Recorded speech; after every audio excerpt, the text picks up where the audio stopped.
Ever since I was a small boy, I've been fascinated by stories of the Wild West. What now? Stories of cowboys, Indians, wagon trains, and the gold rush. But for me, those stories are inseparable from the landscapes in which they took place. The mountains, the deserts, and the Great Plains. In this series, I want to explore those stories, looking at how they were shaped by the very landscape in which they took place.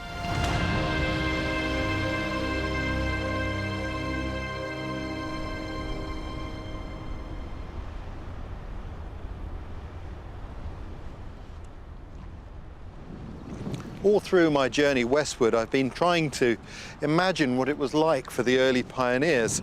Think about it. They've crossed the Appalachian Mountains, no mean feat. Then they've crossed the prairies, had to ford rivers, maybe been robbed or even attacked by hostile natives. But you know, the worst was yet to come. These, the Rocky Mountains.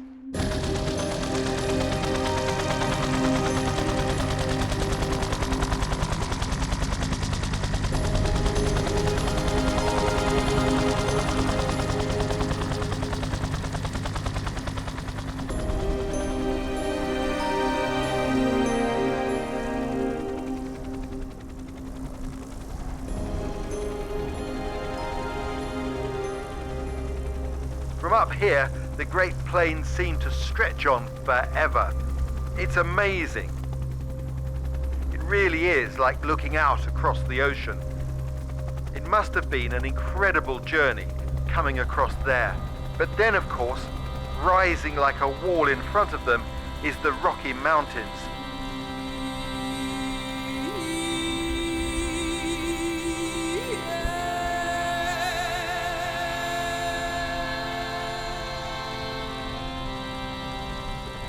They're only young mountains, they're 80 million years old, and you can see that when you look at them because they've got these really sharp edges.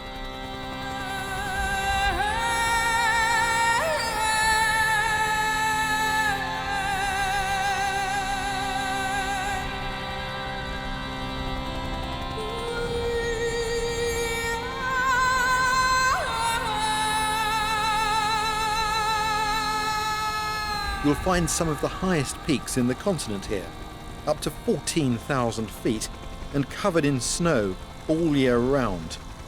North to south, they stretch for more than 3,000 miles. It's only when you get up here that you could really get a sense of what a bruising landscape this was. How difficult it would have been for people traveling across this landscape. It must have seemed impenetrable.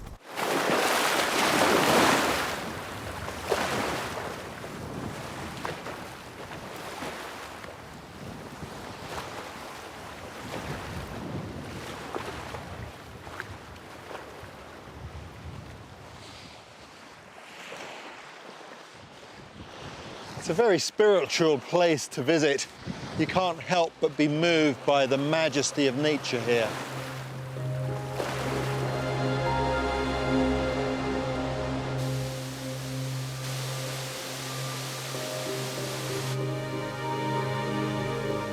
Glaciers and rivers have shaped the range through its history. You can really see the power of the water at work in an erosive sense, as it's carving this river ever deeper into the landscape. And there are other violent forces at work here. One of the real dangers here in the mountains is the sheer steepness of the ground, particularly when there's snow. You can see over here these chutes coming through the forest, bright emerald areas. That's created by avalanches removing the mature trees. But areas like that receive constant disturbance can provide some surprising benefits. These slopes are a fertile ground for growth and are brimming with new life.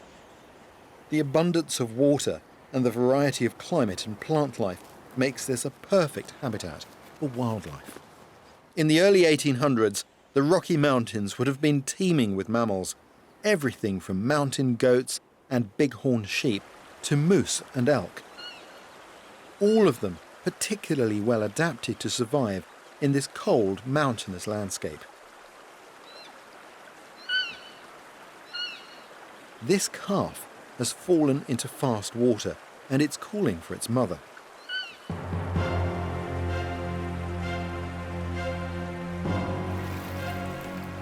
Elk are actually strong swimmers, and the mother goes in to help the calf.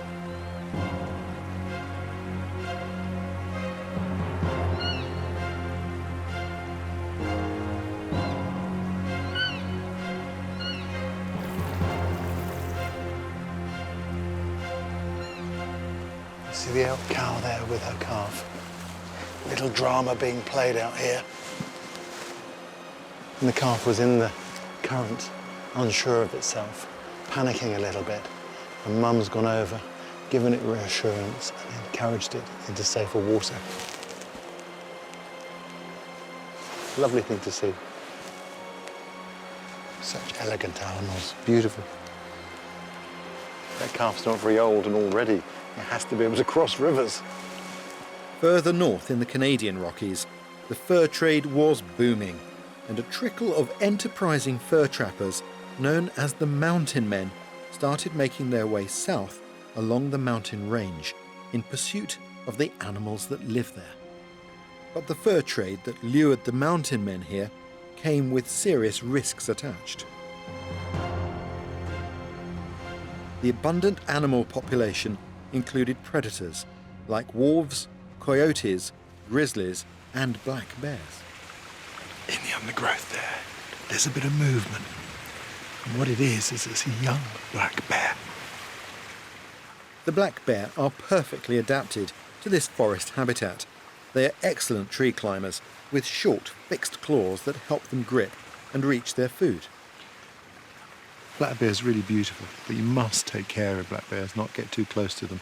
They're very, very quick. It's one of the threats that the early pioneers that came here had to live with.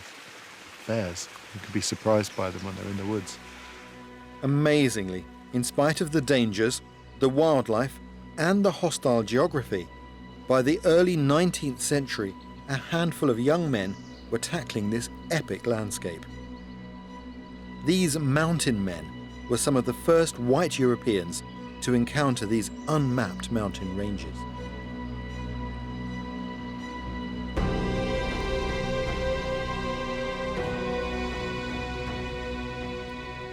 I want to find out more about the animals these mountain men would have had to deal with in those early pioneering days.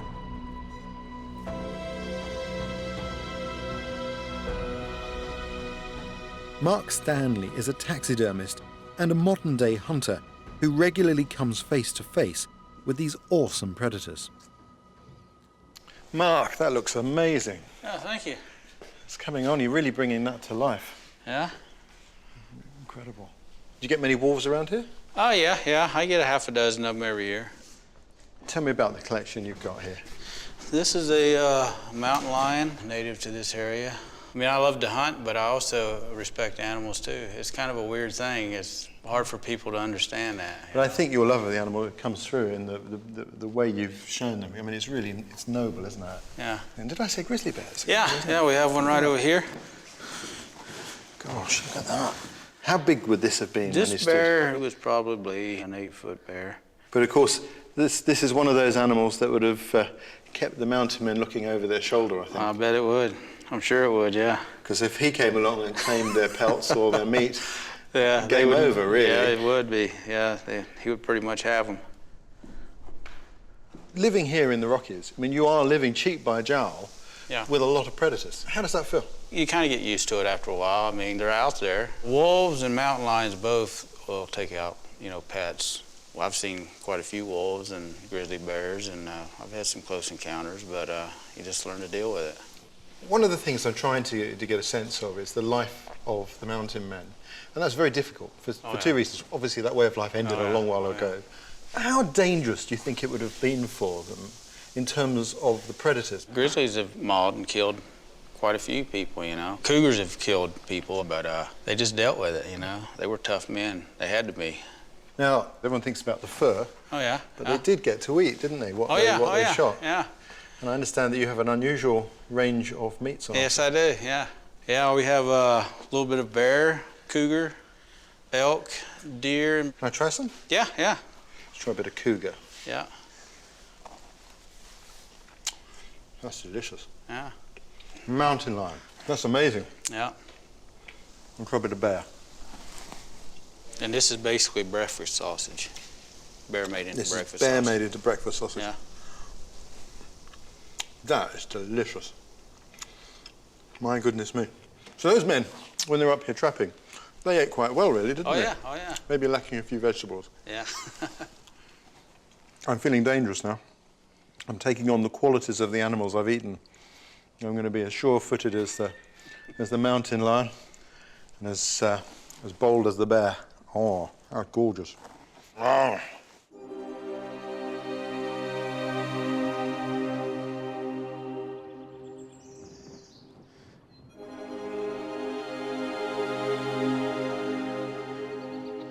But there was one animal in particular, prized above all others, that drew the mountain men into the Rockies.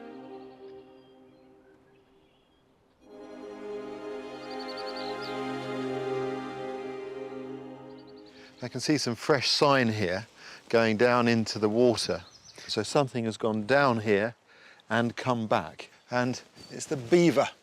And you can see here this branch has been dragged up here by beavers. Now, beavers have got these incredible teeth that enable them to fell trees. What they're collecting, they like willow, they like aspen, because it's their food. This is the kind of thing they eat, the twigs here and the bark on them. And they also use the wood to construct their lodges. It's astonishing the size of trees they'll fell. This is small. They can fell things this big. It's quite a remarkable animal. When the mountain men first arrived in the Rockies, beaver were to be found in great abundance. The beaver was to play a pivotal role in the exploration of the North American continent. Here in the USA, beavers were the driving force for the exploration westward. That's what brought the mountain men into this land. They came here to make money, and what they were after was this.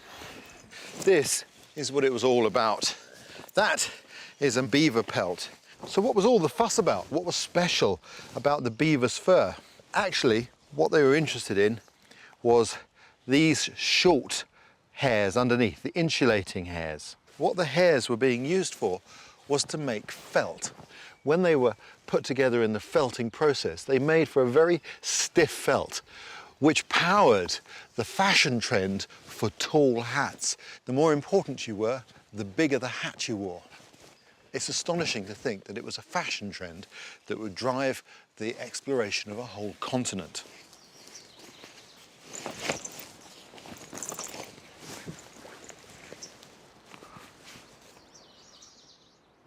By 1840, about 3,000 mountain men had travelled to the Rocky Mountains to trap the beaver and other wild animals that lived here.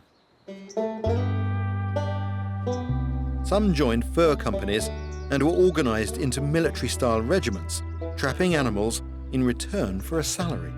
Others worked alone in this inhospitable wilderness, with the help of one of the toughest animals they had. Modern-day mountain man Stu Sorensen has spent his life as a mule packer and guide. So this is a pack animal. You ride these animals as well? Well, yeah, it's nice to use them for everything. And why the mule, not the horse? Yeah, they're tough, you bet, and smart. The tougher the country is, the better they are. I mean, they really are tough animals, and they're very intelligent, and they know where they're putting their feet all the time. They're looking and they're watching. They won't get themselves in trouble. They don't panic as much as a horse would. They build a trust in you by never putting them in a spot where they're going to get hurt. You have a unique bond of trust between you. You're gorgeous. Stu is going to take me on one of the early trails the pioneers used to get into the mountains. Yeah, it's been a long walk. How's those stirrups? They gonna be all right? There we go. That's fine. Okay. Come on, Joe. Come on, you're all right. Walk. Walk. Come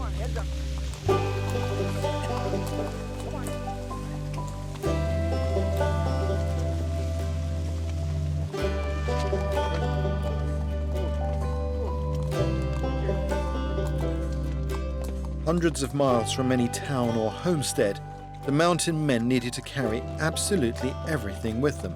Knives, pots and pans, coffee, salt and tobacco, and of course, hopefully dozens of beaver pelts.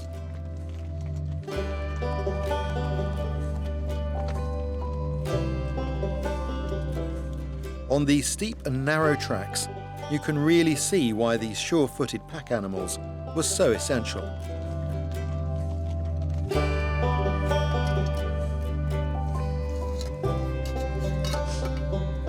This is aspen, inner bark off aspen tree. Here, Stu.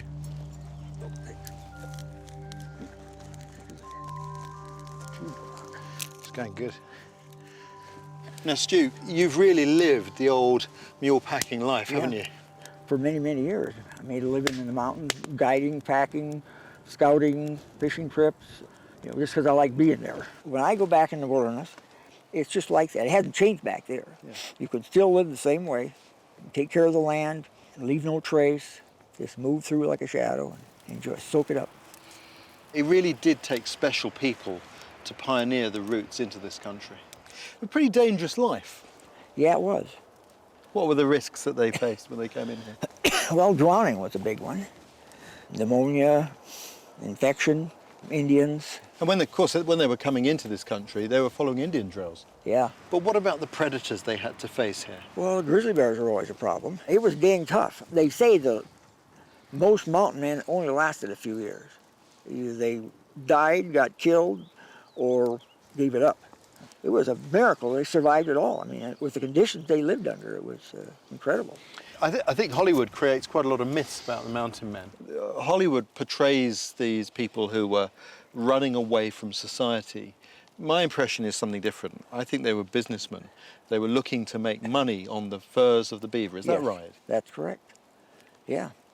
And there was, if they stayed home, farming was about it, and it was just barely get enough to survive. And there was a chance, and especially if you hired on with a company, they supplied everything, and you just went out there and you trapped and you came back with money. I mean, that was the theory. They'd come into the country, trap, and mostly on the way back you got robbed by the Indians. Well, yeah, that happened a lot, yeah. You had to watch your back trail all the time. It was a dangerous business. Oh, yeah, and you couldn't build a fire in the daytime because they'd see your smoke. You only had to build a fire at night. One of the things I've come across in the stories of some of the more entrepreneurial mountain men is this story that when they'd collected up a number of furs, they would hide the furs and then collect them at the end of the season.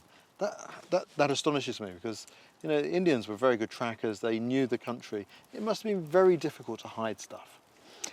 There was a real art to making a cache. You had to dig a huge hole, haul all the dirt away a long ways, and hide it. They had to make it dry, keep it in a dry spot, and then they would fill it up to the top, and then they would fill it with dirt and pack it down and pack it, and then plant things on top of it to make it look exactly like the ground was not interrupted. Because the Indians were very perceptive. I mean, you could hardly fool those guys. You really had to work at it to keep them from finding your cache. I mean, it was tough. So you really had to understand the Indians. You had to think like they did. But the mountain men would soon be forced to find a different way to survive. So you had this period of, say, 40 years when the beaver were very heavily exploited, and then the trade came to an end because the fashion in Europe changed. Yeah. So when this period of fur trapping ended, what did the mountain men do then for a living? A lot of them looked for jobs in the wilderness. They became guides for ride trains and scouts. And this was a really difficult place to find your way through. Oh yeah, crossing the mountains was tough. And how important would you say their role was in American history? I think it was very important. It opened up the West for the settlers.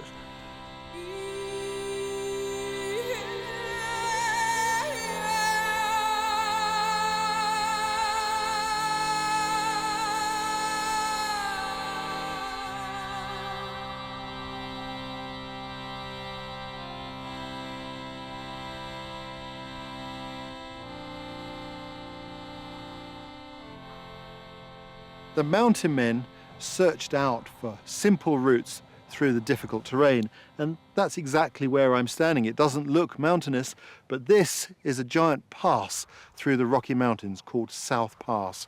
It was important to the mountain men. What they couldn't predict was it was going to be important to a lot of other people too. And in the years after this pass was established, half of humanity would pass through here in wagon trains heading to start new lives in the West. South Pass was first discovered by the mountain men in 1812, and the very first wagon trains made their way through the pass in the 1830s. And by the time the railroad offered an easier route in 1869, about 500,000 people had trekked through here.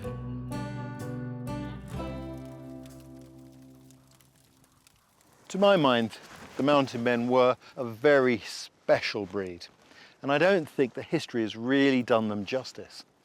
They're often portrayed as being a little bit strange, wanting to escape from civilization, and that really wasn't the case. Without them, it would have taken a lot longer to find the routes west through the mountains.